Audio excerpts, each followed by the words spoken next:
Escape to the Country star Nicki Chapman was prompted to reflect on her life and consider penning a book after being diagnosed with a brain tumor the size of a golf ball. Receiving that news was, without doubt, the most shocking and frightening experience of my life, even worse than being chased by an elephant on safari with the Spice Girls, she shares in the introduction of So Tell Me What You Want, a memoir of her wild years in the music industry. While today's TV audiences see Chapman, 57, guiding potential buyers around country homes on the popular BBC One daytime show, or presenting the RHS Chelsea Flower Show, some might recall her judging musical talent shows Popstars with Nigel, Lythgoe, and Pop Idol alongside Simon Cowell, Pete Waterman and Neil Fox, before the X Factor hit our screens. Nowadays, Nicki also dedicates time to volunteering at her local Mary Porter's Living and Giving shop in London, helping support Save the Children, and throwing her backing behind the brain tumor charity. After having her own non-cancerous brain tumor successfully removed, she remains positive with regular scans every 18 months. When they took the tumor out, it didn't all come out, and the bit that was left has disappeared, which is not rare, she explains. Has this experience redefined her life's path? The only thing it really made me do is have a greater sense of gratitude. I had a brain tumor. I didn't have brain cancer, but my surgeon and the NHS had that conversation with me.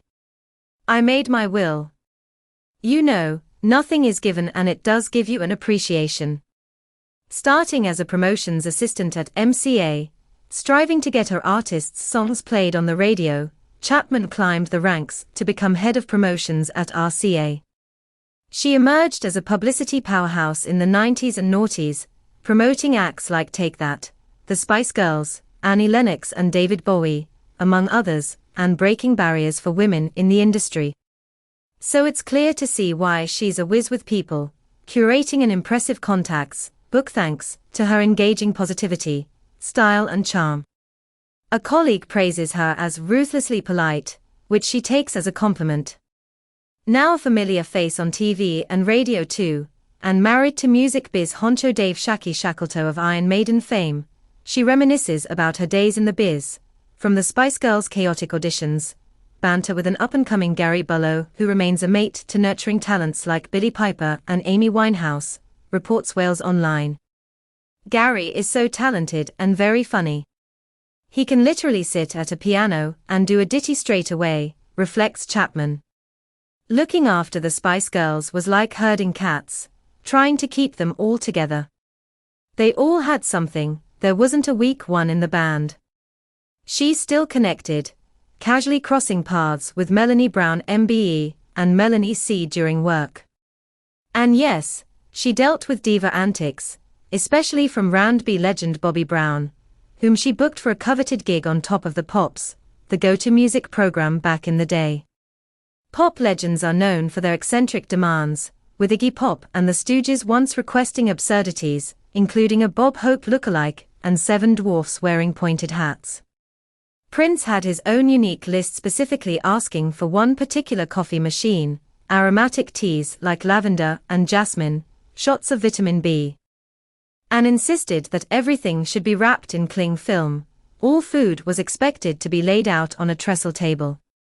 However, despite the extraordinary whims of these stars, Chapman has an empathetic take. She explains that these celebrities are constantly on the promo trail, far from home comforts, incessantly putting on a show and eager for things to be just so. There was some incredible diva behavior, but weigh this up. These people are on promo, working every day away from home, putting on that face, meeting their fans, performing, never really knowing what country they are in and just want things to be right, she acknowledges. Chapman also understands the frustration that can arise when simple requests are not met, saying, "If they've asked for food, they want it there, they don't want to wait half an hour in the pouring rain for the car, because it hasn't turned up." Often, these tantrums aren't because they are being outlandish. They are worn down. They are tired. You get fractious, don't you? Despite the prevalence of drugs in the music industry, Chapman herself kept clear, preferring sobriety to ensure her professional performance remained top-notch. She remarks on her commitment. "I wouldn't be staying out getting drunk with Robbie Williams, because the next day I needed to be on my game. That was my job." Reflecting on her journey in the music industry, she said, "You got on with it. You were aware of the chauvinism and the disparities, especially in salaries, which I found firsthand. I've had it a few times in my life, but I found something that I adored and something that I was good at." "There are different ways of being tough," she stated. "You don't have to be the one screaming and shouting. I was reliable, trustworthy, transparent, hopefully good to be around. We live now in a much more equal world, although there's still a long way to go, and it's much more inclusive than it was in my day," she added. "Women have different strengths, and we play to those without compromising who you are." However, she did admit to experiencing inappropriate behavior from men who thought they could take advantage.